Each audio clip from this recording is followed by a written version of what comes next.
Happy Sunday. আজকে গেছিলাম পিসিমণির বাড়িতে। পিসিমণির বাড়িতে আজকে আমাদের ভাইফোঁটার পোস্ট খাওয়া দাওয়া ছিল, মানে ভাইফোঁটা হয়ে গিয়েছিল, খাওয়া দাওয়াটা আজকে আমাদের হয়েছে। মা, আমি, বাপি তিনজন মিলে সাজুগুজু করে চলে গেলাম ময়দানে। যে কালীবাবুর বাজার আছে, মানে হাওড়া ময়দানে, সেখানে হচ্ছে আমাদের পিসিমণির বাড়ি। এই কালীবাবুর বাজারটা আমাদের পিসিমণিদেরই বংশ পরম্পরায়, মানে তাদেরই জেনারেশন দেখছে। তো এই যে মা পিসিমণিদের ঠাকুর দালান এটা, আর এই বাড়িতে ঢুকছি। অনেকদিন পরে গেলাম, তো সবাই বসে একটু বেশ গল্প করছিলাম। তারপর দুপুরে পিসিমণি আর বৌমণি মিলে আমাদের খাওয়া দাওয়ার অ্যারেঞ্জমেন্ট করছে। রাইস, মাটন, ভেটকি মাছ সব মিলে একদম জমজমাট হয়ে গিয়েছিল দুপুরের খাওয়াটা।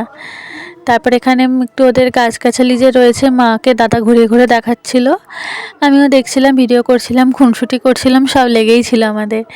আর ওদের বাড়িতে দেখো কুমড়ো গাছ লাগিয়েছে, ছোটো ছোটো ছোটো ছোটো অনেক কুমড়োও হয়েছে, বেশ ছোটো ছোটো, দেখতে খুব মিষ্টি লাগছিল। ওপরে দাদা বৌমনির ঘরে বেশ ওদের ফটো দিয়ে সাজানো। আর এই হলাম আমি, আমার আউটফিট আজকের এটা। কেমন লাগছে তোমরা জানিও।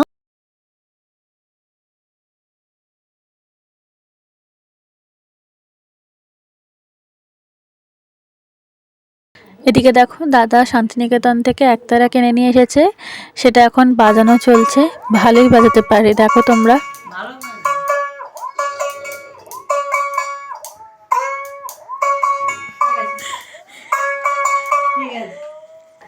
হাসি মজা আড্ডা খাওয়া দাওয়া সব মিলে আজকের দিনটা খুব ভালো কাটলো। তো এবার আমরা বাড়ির দিকে যাচ্ছি। তো আজকের ব্লগটা এখান অবধি রাখলাম, আবার পরে অন্য ব্লগে দেখা হবে। আমার চ্যানেলটা সাবস্ক্রাইব আর ফেসবুকে ফলো করে দিও। টাটা।